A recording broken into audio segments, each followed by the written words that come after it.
guys, my name is Reggie, Chief Technician and Master Detailer from Mafra, Italy. And in this video, I'm going to show you the do-it-yourself headlight restorer regenera. In times, headlight will start to fade by the use of chemicals, wear and tear, and of the burning of the light.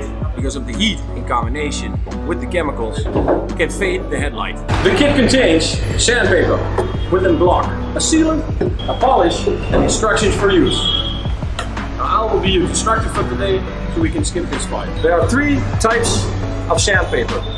We're going to start with the red, follow up with the blue, follow up with the gray. Now while I'm working with sandpaper, I just want to sand the headlight. When I get to these corners, there's a possibility I could hit the paint. For this, I'm going to use a little bit of masking tape, protect that from getting scratched by the sandpaper. I'm going to use a little bit of water for the wet sanding effect. The water will take away the freshly sanded part and will give me a little bit of lubrication while I'm sanding the headlight.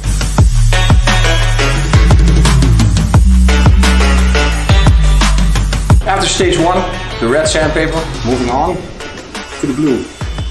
This grid is smaller and softer to remove the scratches from step 1.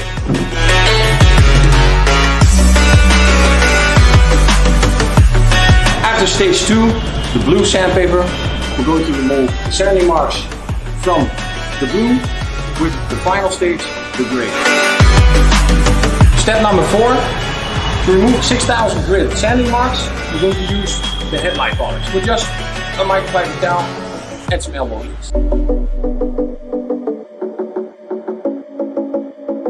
The headlight polish is complete, and for that, the last step is going to be the sealing. This product will protect for 3 months against UV protection and chemicals. Just spray on product, wipe, and we'll let it cure for 20 minutes before completely wiping it off.